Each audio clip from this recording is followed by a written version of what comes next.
mengenal sosok Dr. Muhammad Yahya Waloni, seorang dai yang tegas, lugas, berani untuk berjuang pembela akidah. Kelahiran Manado, Sulawesi Utara, pada 30 November tahun 1970 dengan nama Yahya Yopi Waloni. Beliau adalah anak bungsu dari 7 bersaudara. Ayahnya adalah seorang pensiunan tentara yang pernah duduk sebagai anggota Dewan Perwakilan Rakyat Daerah Kabupaten di Sulawesi Utara, memiliki ijazah doktor dari Institut Teologi Oikumen Immanuel Manado tertanggal 10 Januari tahun 2004.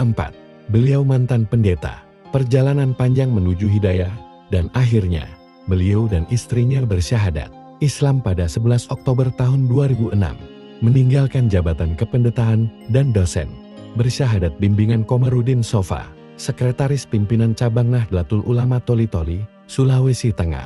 Beliau mengganti namanya menjadi Muhammad Yahya Waloni dan istri bernama Luciana berganti nama menjadi Mutmainah, serta 3 orang anak, Silvana Nur Hidayah, Sarah Siti Sarah, dan Zakaria. Bagi beliau memeluk agama Islam memiliki makna filosofis dan spiritual. Sesungguhnya bukan pindah agama, tetapi kembali ke jalan yang lurus. Sebelum beragama Islam, beliau adalah seorang pendeta atau pelum di tanah Papua klasik, Raja Ampat Sorong, Kepulauan Provinsi Irian Jaya Barat. Beliau juga pernah menjabat ketua atau rektor STT Calvinis Ebenezer Sorong sejak tahun 1997 sampai 2004. Selanjutnya pada tahun 2003 beliau meningkatkan status SPT Calvinis ke tingkat universitas yang saat ini dikenal dengan nama Universitas Kristen Papua atau UKIP Sorong. Pada tanggal 28 Januari tahun 2004 beliau mengundurkan diri dari Universitas Kristen Papua atau UKIP. Tanggal 10 Februari 2004 beliau ditugaskan oleh pihak Gereja Kristen Pemancar Injil atau KPI Tarakan. Beliau bertugas memimpin jemaat di Desa Long Telenjau, Kabupaten Tanjung Selor, Provinsi Kalimantan Timur.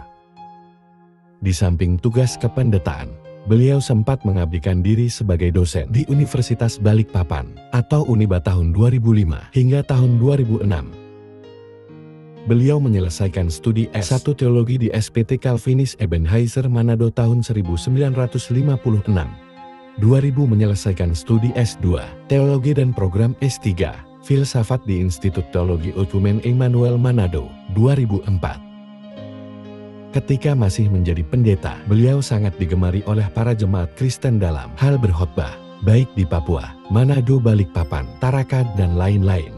Di kalangan Kristen, penulis memiliki banyak sekali kaset-kaset khotbah, pendeknya kualifit. Kini beliau sedang belajar Al-Quran dan Al-Hadis. Beliau bercita-cita ingin menjadi seorang dai demi menegakkan kebenaran Allah Subhanahu wa Ta'ala di dunia ini, agar umat manusia terselamatkan. Alasan beliau memeluk agama Islam sederhana saja. Beliau mengakui bahwa Al-Quran adalah sebenar-benarnya firman Allah, sebab tulisan dan ajarannya sejak 1 Hijriah hingga sekarang ini tidak pernah berubah. Beliau mendalami Islam di Pondok Pesantren Martapura, Kalimantan Selatan, dan sisa hidup beliau sampai sekarang berdakwah keliling Indonesia, berjuang di jalan Allah, membela akidah. Simak awal-awal ceramah beliau. Saya balas dengan statement yang sangat sederhana. Lebih baik dikubur gila daripada hidup dalam kesesatan. Karena orang gila belum tentu sesat, tetapi orang sesat lebih daripada gila.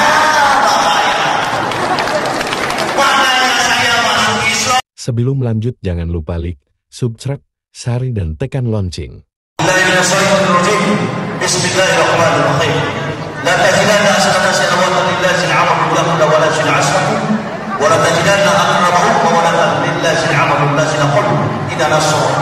Jadi kami ada minhum bisina wa rabbana wa 'anahum la yasfaqun. Wa idza sami'u sila ila rasul tarna afidu minan dam bima arafu minal haqq yaquluna rabbana amana faqtubna ma'as-shahidin.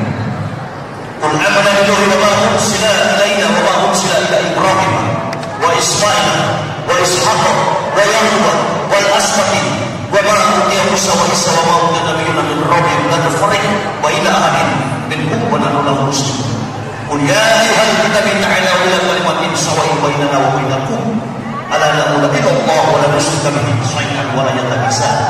'abuduna ba'da wa ma khalaqtul jinna wal insa illa liya'budun.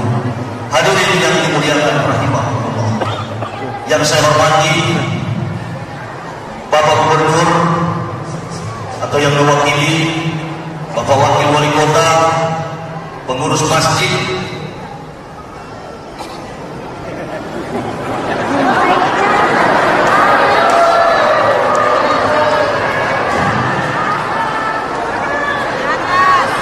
panitia penyelenggara takbir akbar dalam rangka menyambut tahun baru Islam 1430 Hijriah. Semoga menjadi rahmat, barokah dan hidayah bagi kita semua. Salawat dan salam tentunya tetap terlimpahkan keharibaan revolusioner Islam, Nabi akhir zaman, pembawa risalah Allah yang menyempurnakan seluruh kitab para nabi-nabi Allah. Nabi yang tercatat secara jelas di dalam 3 kitab agama besar di dunia, Judaisme, Kristen, dan Islam. Nabi yang menjadi guidance, yang menjadi tauladan pembimbing kita.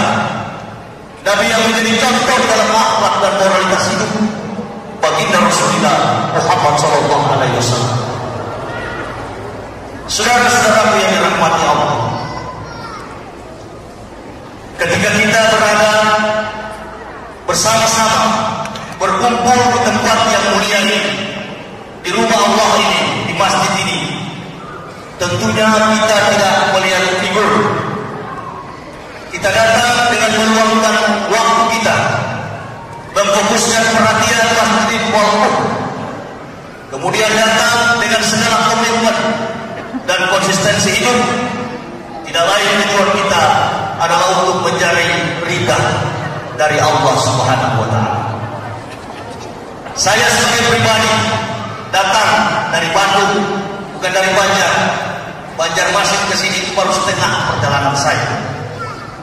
Saya tempuh perjalanan dari Bandung ke Surabaya 936 kilo. Kemudian dari Surabaya saya menyeberang ke Banjarmasin 24 jam dengan menggunakan kapal motor feri. Dari Banjarmasin saya menuju ke Balikpapan dengan jarak tempuh perjalanan 873 km. Dan dari Balikpapan tanggal 25 Desember saya menyeberang ke Parepare dengan menggunakan juga kapal motor feri. Dari Parepare saya menuju ke Bone, Bajoe, dan saya tiba di Kolakam pada tanggal 27 bulan ini. Untuk apa saya datang jauh-jauh? Apa yang saya cari? Saya tidak mencari sesuatu yang namanya duniawi. Saya datang ke tempat ini ingin bersilaturahmi, karena saya tahu silaturahmi itu adalah rizqon.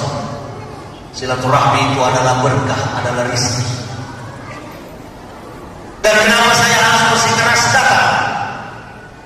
Karena selama 2 tahun saya memeluk agama Islam. Pada tanggal 11 Oktober tahun 2006, atau tepatnya 18 Ramadan 1427 Hijriah, bersama istri dan 3 orang anak, kami sah memeluk agama Islam dengan mengucapkan asyhadu alla ilaha illallah wa asyhadu anna Muhammadar Rasulullah. Dan selama saya beragama Islam,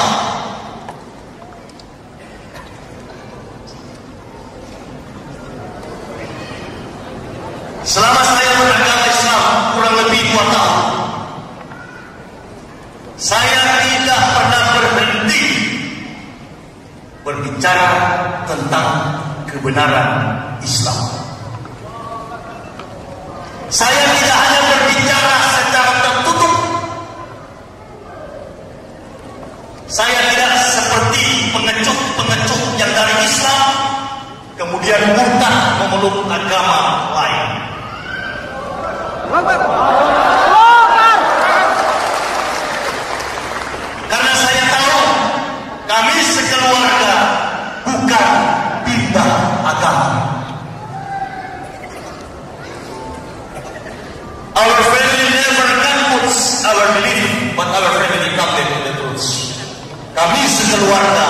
kembali kepada kebenaran.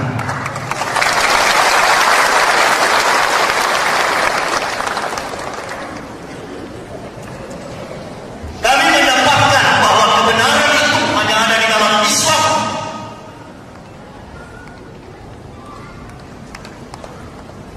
Sejak diturunkannya Al-Quran sebelum 1 Hijriah hingga sekarang ini 1428 Hijriah, hampir 1500 tahun, Al-Quran tidak dapat diselewengkan oleh otak dan tangan kotor manusia. Sementara kitab yang saya pelajari, the Holy Bible, Old Testament dan New Testament, bukan Injil. Hati-hati.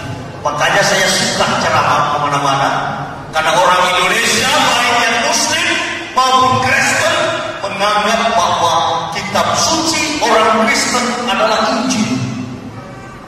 Qala ini Abdullahi al-Adiyal kitab wa ja'alani nabiyya wa ja'alani mubarakan aina ma kuntu awsani bisalati wa zakati manuntu maya. Maka Nabi ayat Isa biwalad subhanahu Isa qada'amra fa innama yaqulu lahu kun fayakun. Berkata Isa dalam 19 Maryam ayat 30, 31 dan 35. Aku ini hamba Allah. Isa berkata, Allah memberi aku kitab, dalam tanda kurung menurut translate Al-Quran, Injil, dan mengutus aku sebagai Nabi, bukan sebagai Tuhan.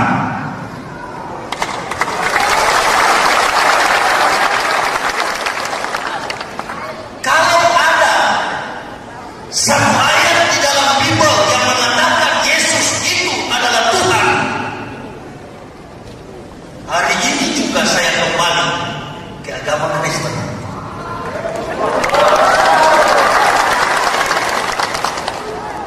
Ini saya tidak berbicara soal agama. Saya tidak berbicara soal agama. Sekali lagi, kalau saya bicara soal agama, berarti nantinya jika saya salah berbicara agama lain akan tersinggung. Tetapi saya berbicara khalaqal mauta wal hayata liyabluwakum ayyukum ahsanu amala.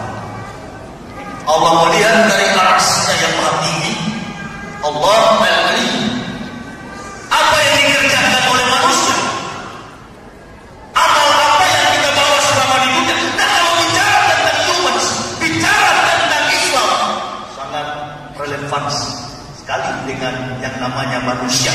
Nah, kalau bicara manusia, berarti tidak ada blokade, tidak ada blok di dalam institusi agama. Entah ente mau agama Kristen, ente mau Islam, ente mau Hindu, ente mau Buddha, semuanya akan dituntut pertanggungjawaban dari Allah Subhanahu wa Ta'ala. Makanya saya tidak pernah mempersepsikan Islam dari sudut pandang agama. Kenapa? Karena kalau bicara agama, saya paling tahu. Saya tamat doktor filsafat dengan indeks prestasi kumulatif 3,81.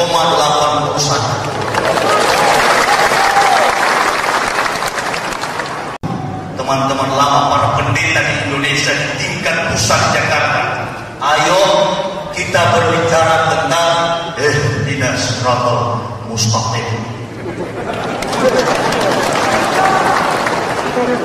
Tapi gak berani mereka menjawab, berdiam diri adalah emas. Artinya, kalau cuma kelas kendari ini kecil,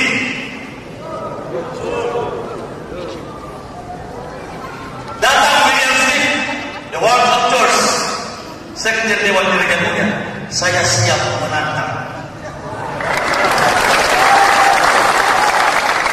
Buku saya jelas sekali, Simple Logic, menjawab segala omong kosong Paulus. Saya hanya jawab dengan logika sederhana. Cuma dengan pikiran saya yang tipis. Nggak perlu saya pakai Al-Quran untuk memperalatnya. Nggak perlu. Karena Al-Quran adalah kitab Allah, kitab suci yang turun dan datangnya dari Allah Subhanahu wa Ta'ala. Untuk apa dipakai sebagai argumen menjadi pembanding dengan Bible yang di dalamnya penuh dengan omong kosong Paulus? Kasihan betul, umat Kristen itu sangat kasihan. Makanya saya selalu berdoa, ya Allah, ya Rabb, qul ya ayyuhal kitab ta'alu ila kalimatin sawa'in bainana wa bainakum alla na'budu Allah wa la nusyrika bihi syai'an wa la yattakhidha badunan ba'da. Hai ahli kita, kembali kepada kalimat yang sama dan jangan menuhankan seorang pun atau mensetengahkan manusia menjadi Tuhan. Makanya saya tidak pernah mempersepsikan atau memposisikan Islam dari sudut pandang agama, karena agama menurut saya dan menurut pemahaman yang benar, agama itu artinya sistem. Sistem itu artinya aturan. Aturan dari mana? Dari logika dan asumsi anggapan manusia. Jangankan Islam dengan agama lain, Islam dengan Islam saja ada 72. Kalau dari sudut pandang agama, tapi begitu banyak penafsiran dalam Islam, itulah kekayaan Al-Quran.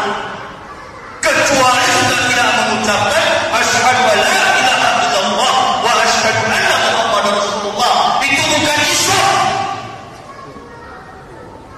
Islam bukan 2, 3, 4, 5, 6, 7. Bagi saya yang sudah bersyahadat, dia sholat atau tidak sholat, dia puasa atau tidak puasa, anak hakul yakin pasti surga.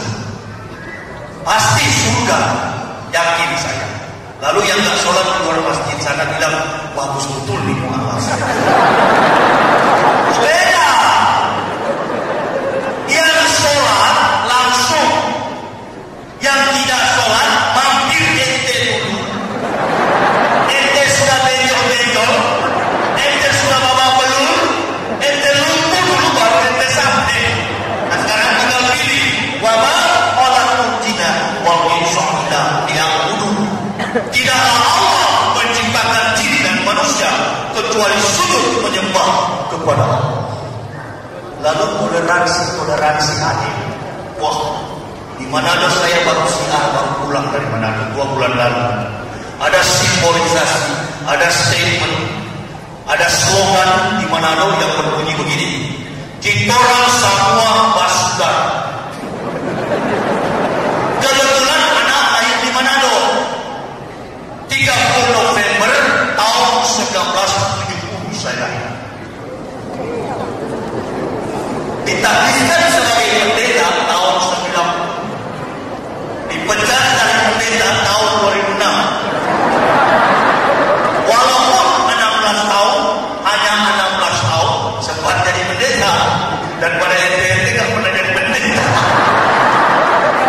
Itu yang bajingan dulu. Coba. Artinya saya punya kebanggaan. Mu'alaf begitu bersyahadat, dosa dari nol enggak dihitung Allah. Tas putih, beda yang dari kandungan. Wah, itu tiap hari dihitung. Lalu mu'alaf juga yang ada bilang, wah kalau itu kan nggak sholat apa? Sedangkan muslim masih dari kandungan dicatat dosanya, apalagi mantan kafir. Tambah benjol ente kalau nggak sholat. Nggak bisa. Islam itu bebas tetapi terikat. Bebasnya begitu. Yang saya salut dalam Islam ini, ente orang rendah, nggak bisa bahasa Stuttgart, nggak bisa bahasa Jerman, nggak bisa bahasa Inggris. Ente silakan pergi ke London, ente silakan sholat di Stuttgart, Jerman. Saya yakin ente pasti bisa sholat di sana. Karena imam mulia di sana pasti mengucapkan Al-Fatihah dengan bahasa yang dari surga, bahasa yang kita amanahkan, kita imani sebagai bahasa yang satu sumbernya dari para nabi-nabi Allah yang Allah berikan kepada mereka yang namanya bahasa Arab. Bukan berarti bahwa agama Islam itu agama orang Arab, bukan. Ini banyak non-Muslim, non-Islam mendikte-dikte Islam dengan tidak ada satu bukti kebenaran rujukan. Saya ini orang yang menentang Islam.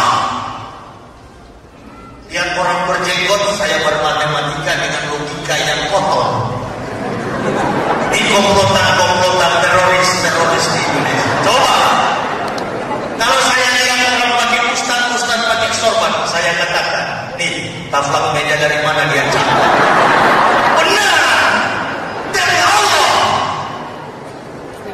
Saya lihat jamaah tabligh yang mengenakan gamis, saya katakan ini komplotan perampok kain pintu.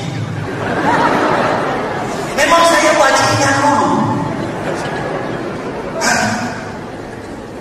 Barangkali yang masuk Kristen di luar sana itu belum seberapa dengan fanatiknya saya sampai diangkat jadi rektor pencetak pendeta 16 tahun.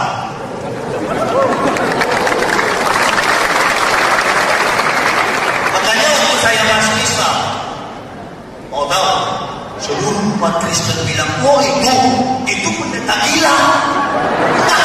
Saya katakan alhamdulillah. Kenapa saya katakan alhamdulillah? Karena yang berbicara orang gila.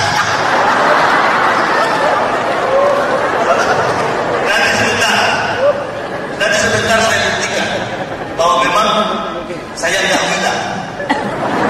Lalu, oh itu pendeta Yahya. Oh iya, itu pendeta gila. Jangan percaya. Nah, saya katakan ini, panggil orang Islam yang siti dari kandungan. Begitu lain memang sudah menteng.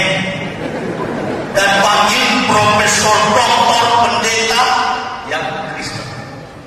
Ayo salah satu orang dari agama Hindu jadi mediator dalam percakapan alias dialog.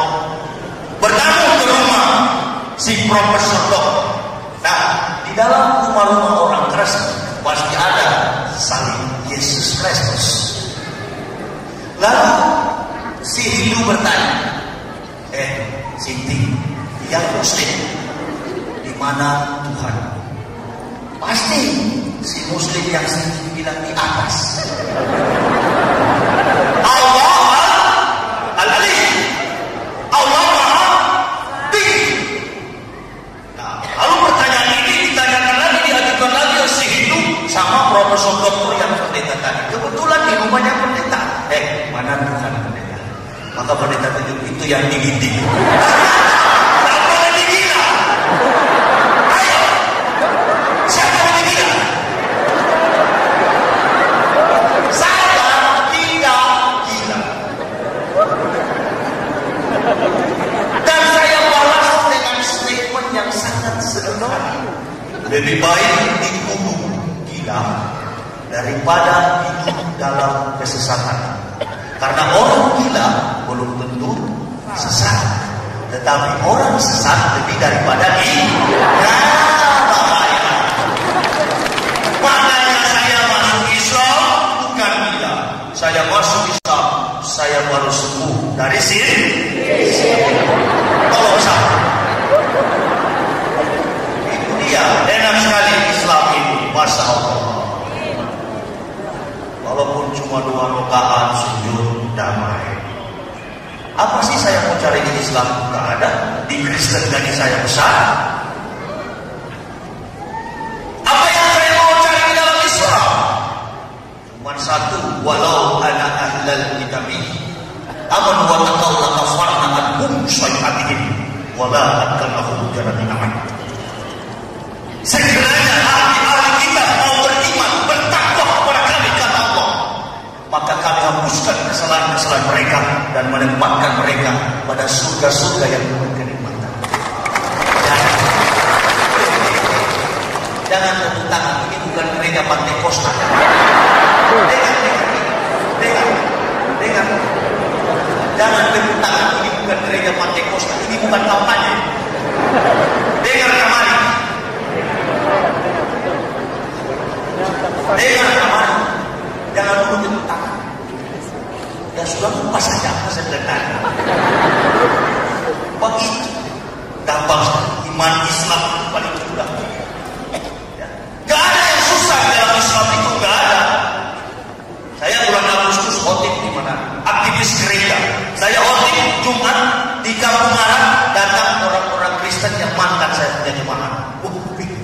sudah pintar bahasa Arab, padahal ayat saya baru itu saja. Dasar balun. Datang mereka banyak, termasuk aktivis gereja yang kumpul saya dari jam 8 pagi. Usai saya khotib, dia minta untuk masuk Islam.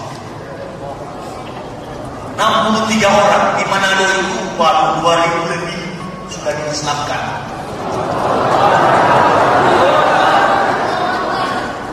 Itu jadi orang Kristen juga seperti saya dulu nggak mau masuk neraka, nggak mau. Makanya di gereja itu pendeta sering bilang, kerajaan surga sudah dekat. Kau tahu terus. Itu Natal yang kemarin. Itu Natal yang kemarin.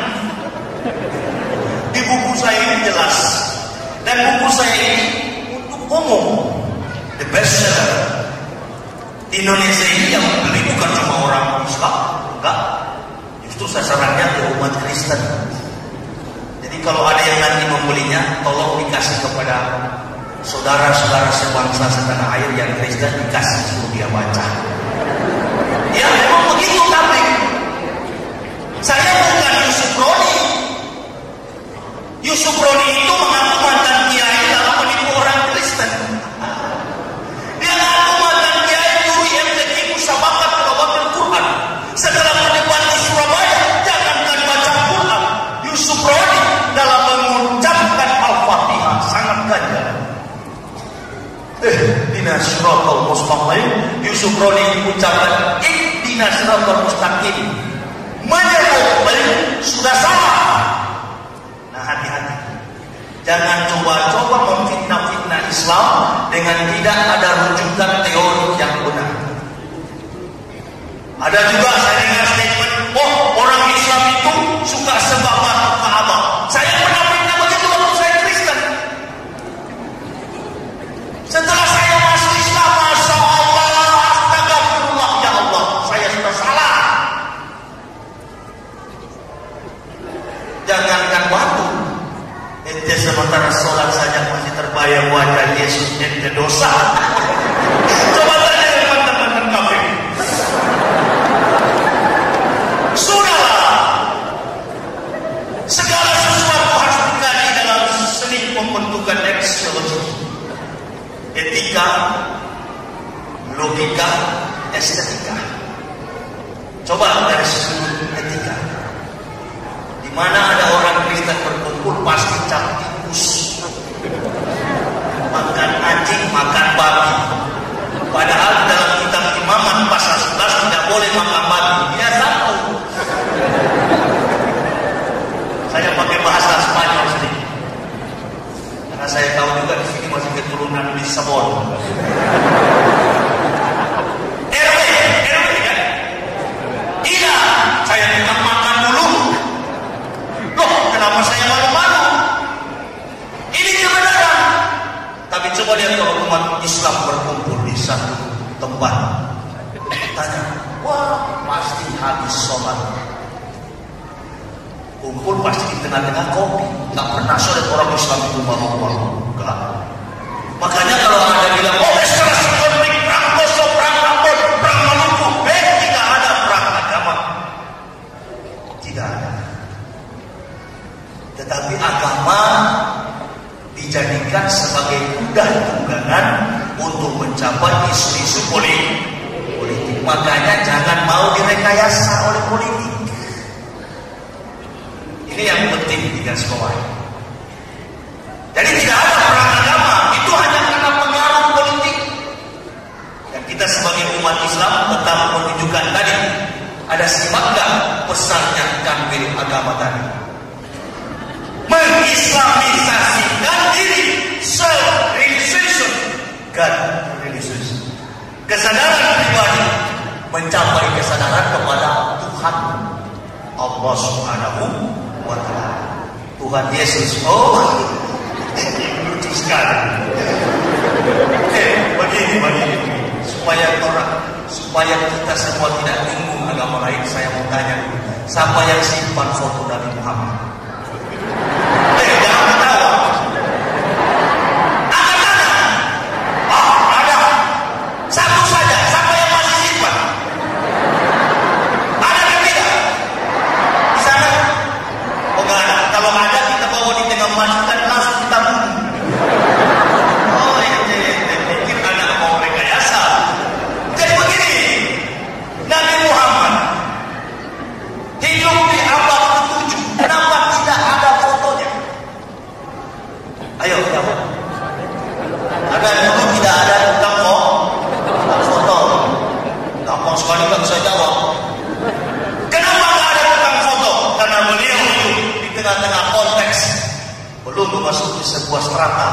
modernisasi. Jadi belum modern zaman Nabi Muhammad abad ke-7. Itu alasan yang membenarkannya. Dan umat Islam sedunia adalah orang-orang yang takut akan Allah. Mereka orang-orang yang jujur walaupun melarang miskin dari pemulung sampah. Ya udahlah, kalau malas sholat itu biasa. Sedangkan Pak Ustaz juga banyak yang malas sholat. Iya, saudara. Ustaz tetangga saya saking gendutnya. Sudah, ini kebenaran. Gak bisa ditutup-tutupi. Jadi ketika Nabi Muhammad gak punya foto abad ke-7, lalu bagaimana dengan Nabi yang 576 tahun yang namanya Isa Al-Masih kok punya foto? Ente cari gimana foto itu? Foto itulah yang mengislamkan saya. Ternyata foto itu adalah wajahnya William Smith yang bermain pada film The Passion of the Christ. Yang dicambuk-cambuk itu apa ini? Apakah perlu Tuhan turun ke dunia dan berdongeng? Enggak begitu. Jadi yang mengislamkan saya bukan ustaz, bukan kiai, bukan muslimin wal muslimat. Yang mengislamkan saya kebohongan dan kepalsuan, ketidakbenaran kitab suci Kristen. Jangan tepuk. Sudah berapa kali ini bukan gereja Pantekosta. Ini data-data kepalsuan kitab suci Kristen. Ada nomor tapi tidak ada ayat. Lalu saya tulis di belakang, nabinya lagi malaria, nggak sempat tulis. Banyak sekali data-data kebohongan. Jadi mengenai yang kemarin tanggal 25, saya akan klarifikasi bahwa tanggal 25 itu adalah hari kelahiran anak dewa matahari. Karena pada waktu itu populer sekali penyembahan terhadap dewa matahari. Nah, di dalam buku karangan Dr. Christian Abineno, teolog ternama di dunia dan Indonesia khususnya, Abineno mengatakan, sampai sekarang kita tidak tahu secara pasti pada saat mana hari, bulan, dan tahun Yesus dilahirkan. Anggaplah Yesus itu Isa Al-Masih, sekalipun Joni yang ada di Kendari tidak sama dengan Joni yang ada di Bacoke. Anggaplah begitu. Tapi kita akan terus mengejar sebuah pembenaran teori. Karena saya mendapatkan Islam itu bukan saya mimpi. Oh, saya mau masuk Islam. Kenapa? Saya mimpi ketemu Nabi Muhammad jam 12 malam. Kalau ada orang masuk Islam mimpi ketemu Rasul, saya katakan, lalu bagaimana? Apalagi kebohong? Enggak. Umat Kristen, saya dulu, dan umat Islam, semuanya mendapatkan kebenaran kerasulan Nabi Muhammad dan Nabi-Nabi Allah lainnya. Bahkan mendapatkan sebuah tali tauhid, saya rasa bersumber dari kitab suci.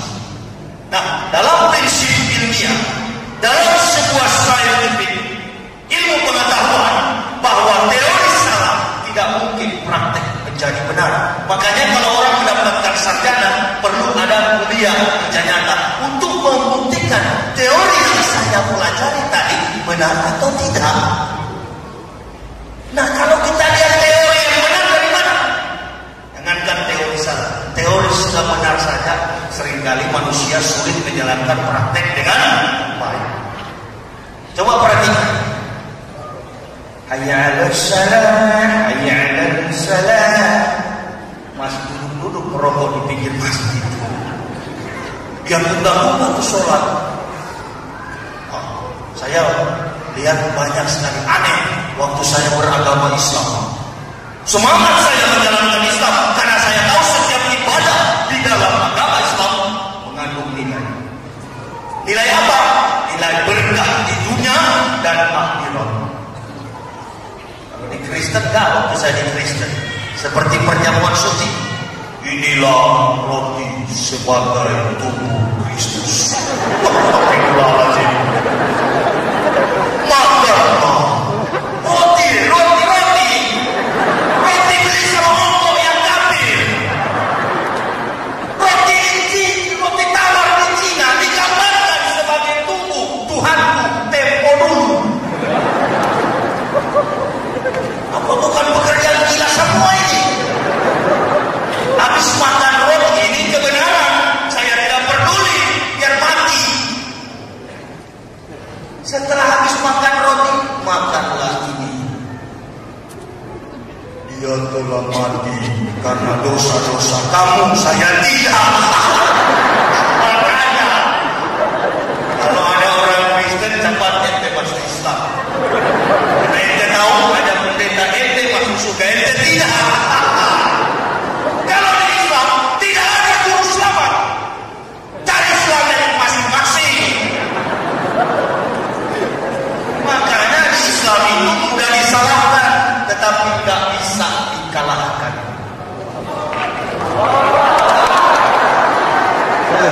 Palestina, Israel, korban yang berjatuhan.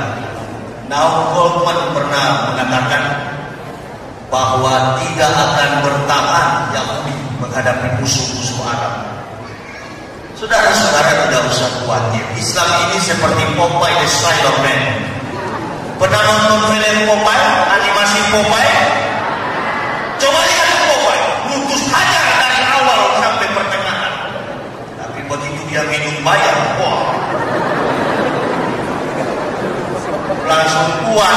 Artinya begini, dalam gambaran filosofis itu, Islam tidak mempunyai kekuatan dalam diri muslimin wal muslim. Tetapi kekuatan Islam itu datang dari Allah Subhanahu wa Ta'ala. Jadi tak perlu takut. Saya masuk Islam, diusir dari gereja hanya dengan kain sarung 6, baju 12, merantau ke Jakarta. Saya bisa beli mobil mewah. Tidak ada makhluk di dunia ini pun yang membantu saya sebagai penakut demi Allah Subhanahu wa Ta'ala.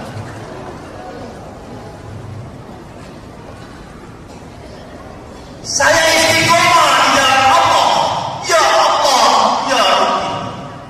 Jangan sampai orang-orang kafir menertawakan hamba. Tapi bukan berarti saya dapat nuke. Tidak ada sukses tanpa penderitaan. 4 bulan saya dihajar habis-habisan oleh Allah di Jakarta. Tadinya saya terima gaji puluhan juta. Setelah masuk Islam, saya sempat jual pisang goreng dan tahu isi Metro Mini. 4 bulan sempat mengamen. Kebetulan ada modal dari Manado, suka menyanyi. Bukan lagu gereja, lagu-lagu Manado, Hijau dan Dia. Artinya anak sudah tinggalkan Yesus dan Paulus, anak sudah mencintai Muhammad begitu. Hijau dan Dia. 1 hari dapat 5.000. Saya kan pernah makan nasi selama seminggu. Bibir ini mulai panas, badan jadi kurus. Padahal waktu pendeta begini saya. Tahan semua, perpuluhan semua di mulut. Loh, enak jadi pendeta. Kalau mimpin 100 kepala keluarga, kalau setiap kakak punya gaji 1 juta, berarti omset si pendeta 10 juta sebulan. Enak jadi pendeta. Makanya pendeta dengan pendeta gak pernah ada damai dan sejahtera. Oh, saya tahu karena saya dari dalam pencetak pendeta. Ngomong apa? Mau aniaya gak boleh. Negara kita negara hukum.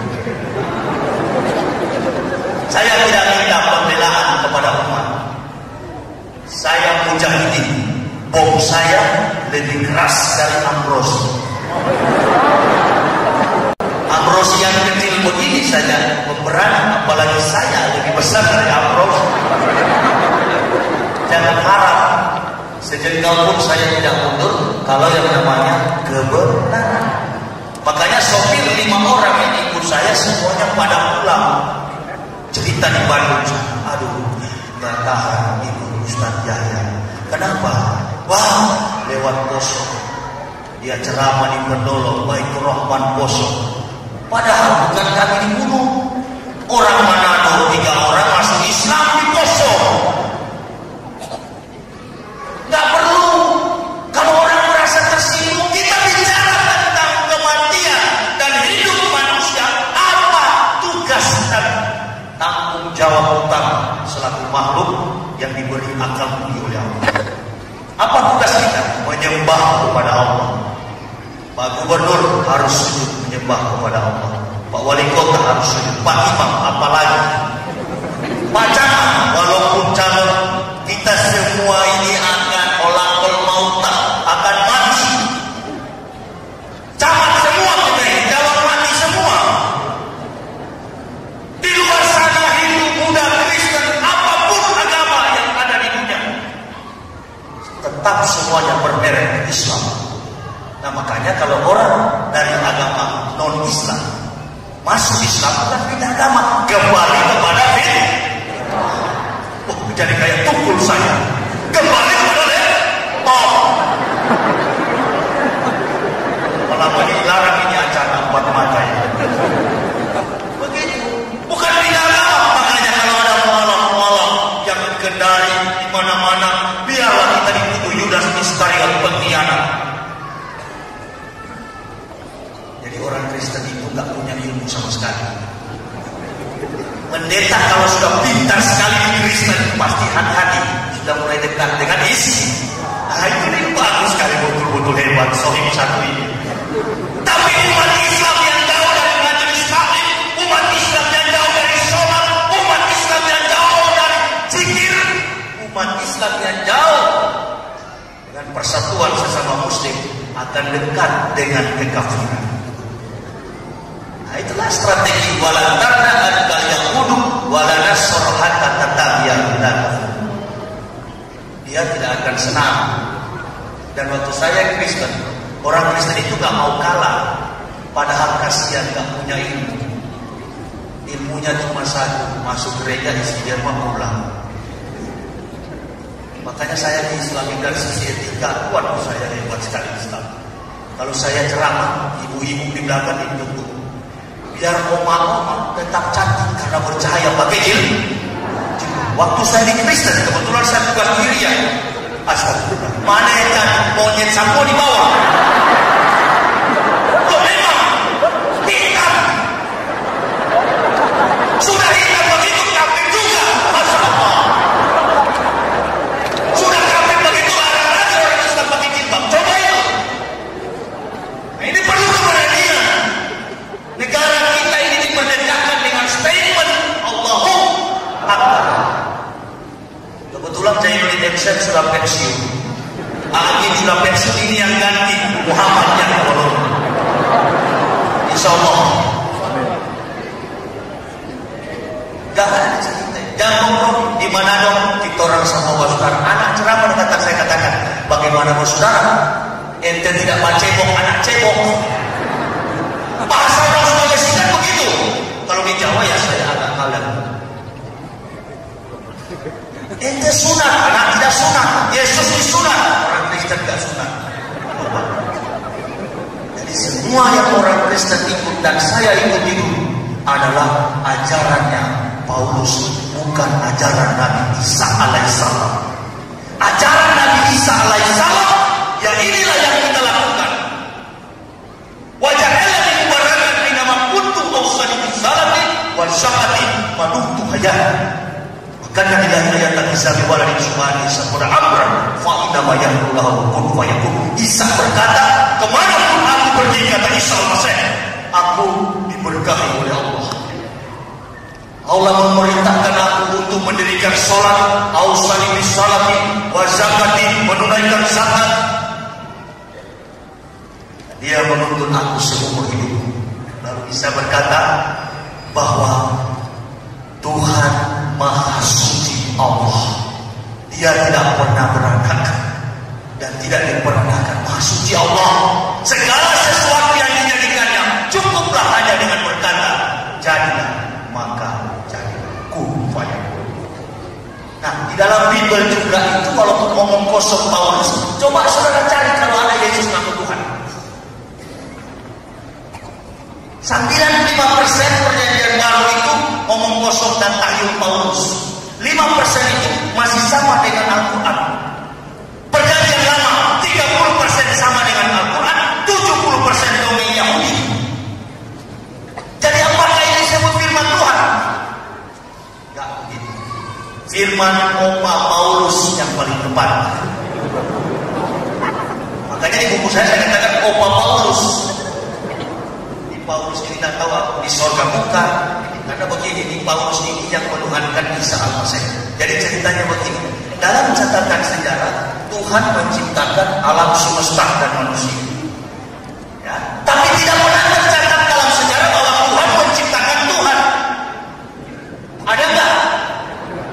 Nggak ada. Sehebat-hebatnya kebesaran Allah, Allah Akbar, Allah Maha Besar, tapi Allah nggak pernah menciptakan Tuhan yang lain. Hanya satu manusia yang mampu menciptakan Tuhan, Paulus. Itu Nabi Yesus. Coba, apakah ketipu? Ya bersyukurlah kita begitu lahir masih baik, langsung diazankan. Wah, Muslim. Dan saya takut saudara terpengaruh lalu murtad. Tapi memang pengalaman-pengalaman kalau orang Islam yang murtad, Muslim yang murtad itu biasanya cuma Indomie 1 bungkus, beras 1 liter. Tapi kalau orang Kristen yang masuk Islam, ya silakan saudara puji kemampuan logika saya. Silakan. Silakan. Atau siapa pendeta yang paling hebat di Kendari, Sulawesi Tenggara ini, masih ada waktu hari bisa dialog. Mendengar nama saya sudah terbirit-birit iblis berkepala tinggi. Di Indonesia cuma 3 pendeta yang kuasai bahasa Ibrani dengan aktif. 2 pendeta sudah mati, tinggal saya masih hidup. Ayo melawan. Tapi saya masuk Islam tidak mau memperalat segala kebesaran hanya bagi Allah Subhanahu wa Ta'ala. Makanya saya datang di sana, mungkin saudara berpikir, datangkan Yahya ini bayar berapa? Enggak. Saya juga heran, saya bisa banyak duit sekarang. Saya bisa tembus dari Bandung ke Sulawesi. Tidak ada donatur demi Allah Subhanahu wa Ta'ala. Saya cuma jual buku. Ya wajib saya jual, karena memang saya perlu dana untuk beli bensin. Loh, ngapain saya malu-malu? Daripada saya korupsi. Amin ya Rabbal Alamin. Anak jual buku. Daripada rupa dulu seperti pendeta hanya begini. Yesus telah datang bersama. Saya pakai suara pendeta dulu ya. Setelah kita makan roti, kita minum apa? Sebagai darah Kristus. Takut semua. Saya kira vampir, pada nonton film vampir. Vampir dia minum darah orang, tapi saya minum Tuhan punya darah. Ampun mau tak ampun mau tak? Oh ya pasti yang bilang kamu cuma rasa. Wah, ampun minum inilah darah Kristus. Ulang. Kalau sudah habis, ibu-ibu yang gak biasa minum alkohol pulang dari gereja langsung begini.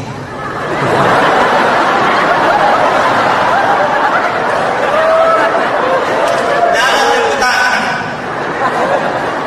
Lalu saya sebagai pendeta, umat sudah pulang, saya pergi ke konsistori, ruangan gereja, kantor gereja, namanya konsistori. Masuk ke dalam. Ada teman saya majelis gereja, orang tua namanya Albert Rahanto.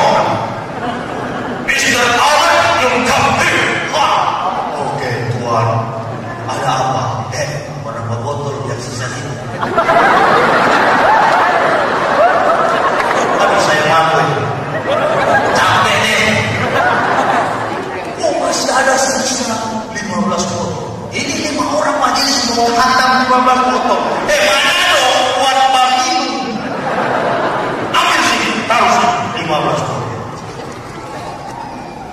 buka. Saya punya itu sekolah. Ya, dia juga itu. Bukan sekolah itu namanya. Sekolah pendeta yang hitam. Kalau Katolik putih, saya tidak usah bicara Katolik. Bukan dari Katolik saya. Buka itu. Tapi sama saja yang namanya Tuhan kepada Yesus, semuanya Paulus punya cucu. Buka itu. Begitu buka, langsung digantung. Majelis yang buka, si perempuan sebelah kiri, laki-laki sebelah kanan.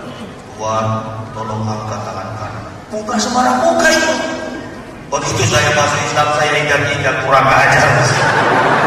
Anak ganti dengan ini, jemaat tablik sekarang. Kurang ajar penipu ulung, baju Yahudi, pemberontak, teroris. Teroris itu bukan Islam, teroris itu Yahudi. Saya sudah menyebut itu salah, dia teroris. American Israel Public Affairs Committee, AIPAC, sebuah badan yang mengkoordinir dalam untuk menghancurkan orang-orang Islam. Nah, orang Kristen di Indonesia alhamdulillah hidup mereka terlindungi karena hidup di tengah-tengah. Saya senang sekali ada spanduk di situ mengatakan kapitalis memiskinkan, Islam mensejahterakan. Allah itu betul atau tidak salah? Senang sekali saya. Kapitalisme memiskinkan, Islam mensejahterakan. Satu kampung di Sulawesi Selatan, satu kabupaten yang saya salut, tidak ada mata cipik satupun, satu ekor pun. Sibrang, pelaku ekonomi, pelaku politik, penyelenggara politik daerah, pelaku ekonomi adalah orang-orang putra daerah asli. Sibrang diberkahi Allah luar biasa. Artinya kenapa kita tidak bisa begitu? Saya mualaf, tidak punya apa-apa dari Kristen, langsung hanya kain sarung ke Jakarta, bengong, uang tinggal 275.000. Gak pernah saya ceramah di masjid, dikasih Allahu Akbar, gak dikasih Alhamdulillah. Wah, supaya katanya dikasih. Sekarang kalau dikasih, lantas saya pulang ke Jakarta. Mana pilih? Dikasih atau gak dikasih paling bagus? Gak dikasih, aman sampai di Bandung. Ini makanya jangan suka mendapatkan harta banyak, lalu berobatnya lebih banyak. Islam artinya memang menjadi stabilisasi dalam hidup. Kalau orang tanya sama saya, apa itu Islam? Cuma satu kata saya jawab, Islam itu kehidupan. Gak ada yang lain, Islam itu.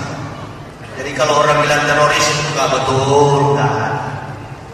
Saya waktu di Kristen biar pendeta, habis pimpin ibadah, anggur koleson tadi saya minum, Pak, sampai gini saya pulang. Lalu istri saya sekarang, istri saya bilang begini, Pak, memang betul-betul kamu kurang ajar ya. Kamu ini pendeta atau setan? Betul ini. Baru saya tahu sekarang apa beda setan dengan pendeta. Dulu saya, kalau di sana suci semua. Nah, waktu pendeta Yahya bukan pendeta lain. Nah, jadi saya pikir konyol semua yang saya pelajari. Bukan sarjana teologi yang saya cetak, sarjana teologi. Makanya saya punya dosen pembimbing, Profesor Dr. Beli Loloa, Master of Arts. Beliau bunuh diri tahun 2006. Dia panggil saya suami, kalian masuk Islam cepat. Lalu Prof, saya mau bunuh diri. Bunuh diri betul. Dia lebih baik bunuh diri daripada masuk Islam. Karena dia sudah tahu bahwa itu tidak betul. Sholat sudah tiba.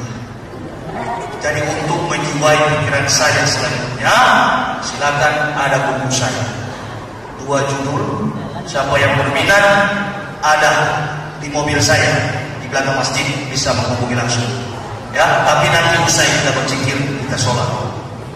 Sampai sini dulu ceramah saya, nanti kita ketemu lagi. Terima kasih atas segala perhatiannya. Mohon maaf atas segala kekurangannya. usikum wa iyaya bitaqwallah wa taqullahu tuflihun. Wassalamualaikum warahmatullahi wabarakatuh.